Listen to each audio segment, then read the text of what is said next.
So nakikita natin no, ang bilis ng trabaho ng China Roads, ng Bridge Corporation dito sa may Davao River. Buong-buo na yung mga poste. Tinanggal na yung scaffolding. Itong sa gitna ng Davao River. May mga bakal na po ready for paggawa ng poste, preparation. Tapos ito naman banda besides sa Boulevard segment. 안녕하세요 여러분, 잘 지냈어요? 먹고 행복해서 magandang tanghali sa inyo mga Kapikoryo. Welcome to my channel Crispy Core TV. Please subscribe, like and share. Ngayon puntahan natin ngayon ang Davao River. Tingnan natin yung proyekto, yung ginagawang tulay. Tingnan natin yung sa gitna ng Davao River kung nakatayo na ba yung dalawang poste para sa tulay. So tara, so update tayo, let's go.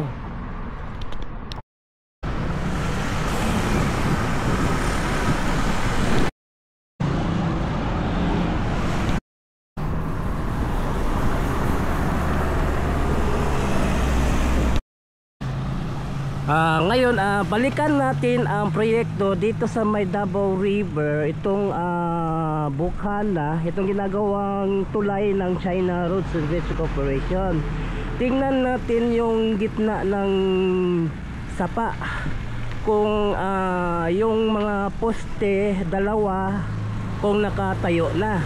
So tingnan natin kung ano yung improvement sa proyekto na yan.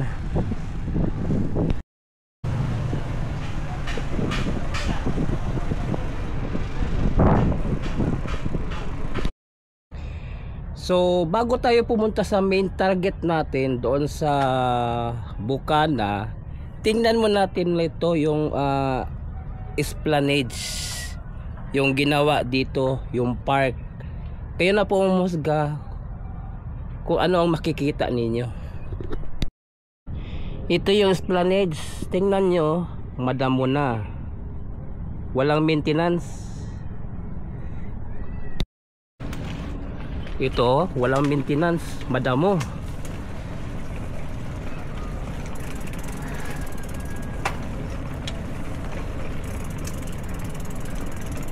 At dito banda, sira dito. Ito nabali. Ito sira. Sira oh. Nasira. Naputol.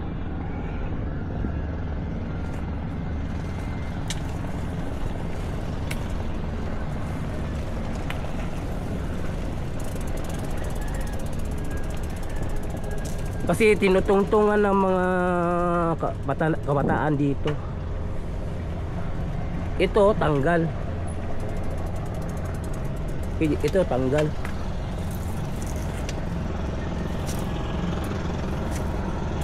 Kayo na po humasga. Ano nangyari dito sa esplanade? Bakit nasira?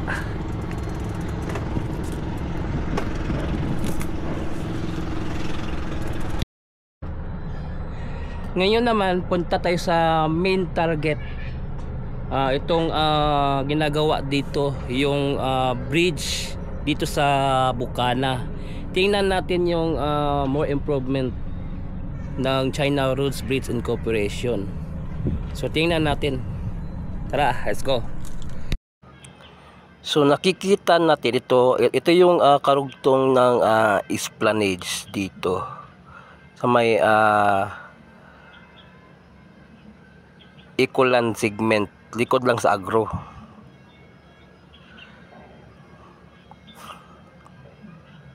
So tapos ng pag-construct dito, yung design na lang ang kulang.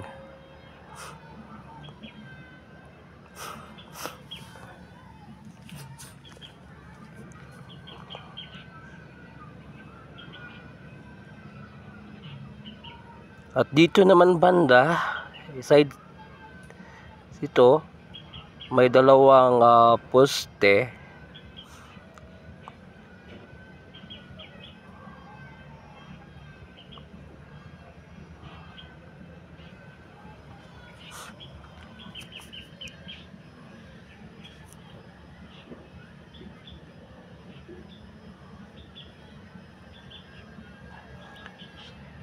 So nakikita natin, no, ito yung poste na ginawa nila, mataas siya masyado. Kung lalapitan mo doon mismo sa lugar na yan, parang ano siya, parang third floor na building ang kataas ng poste na ginawa ng China Roads and Bridge Corporation.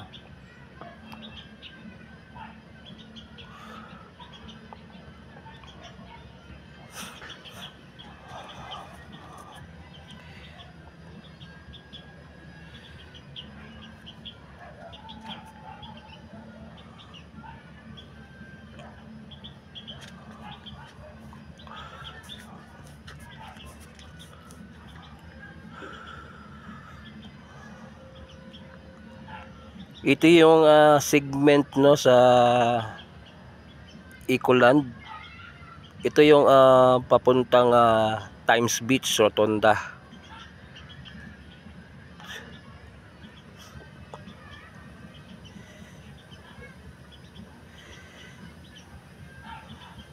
So nakita natin itong unang poste. Tinanggal na yung scaffolding niya. Tinanggal na. Ito namang sa may tabi ng sapa, dahan-dahan na tinanggal yung scaffolding. Tapos ito naman yung nasa Davao River, yung unang poste. So may mga bakal na nakatayo. So preparation para sa pagporma ng poste.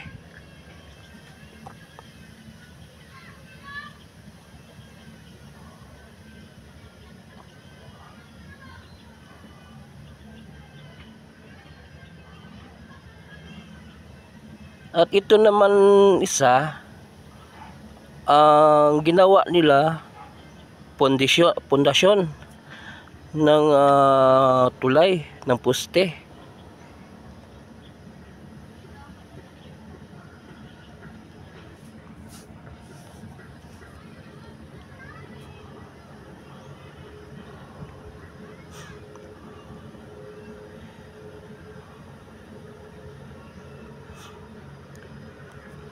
At dito naman banda, side sa Bukana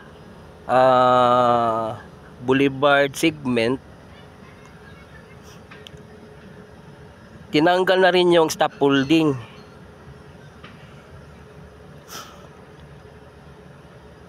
At dito nagpapatag sila ng lupa.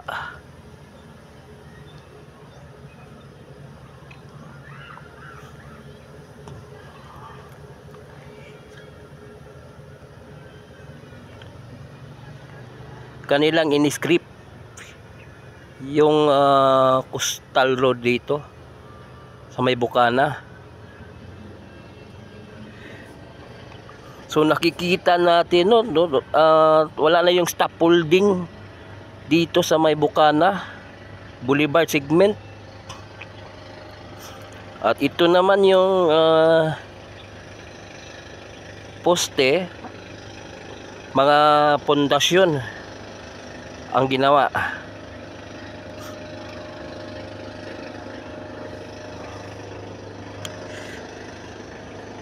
Tapos dito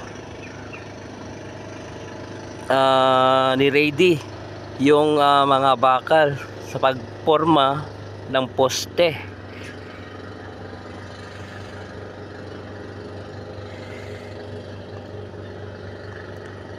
Ang yung kanyang pundasyon niya is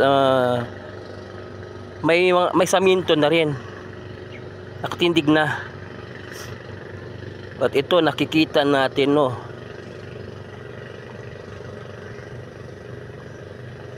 ang bilis ng trabaho ng China Roads and Bridge Corporation. Mabilis. Ito, tanggal na yung scaffolding din dito.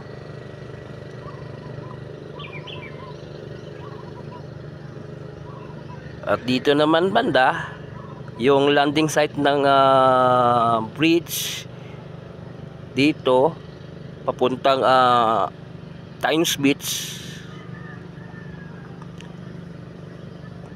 Ang patag na, naka-level na sa yung lumang coastal road, dinugtungan.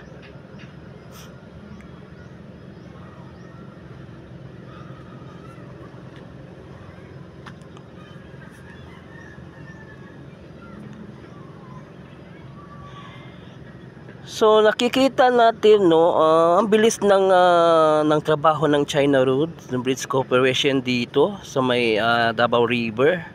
Buong-buo na yung mga poste, tinanggal na yung scaffolding, tapos itong sa gitna ng Davao River may mga bakal na po ready for paggawa ng poste preparation.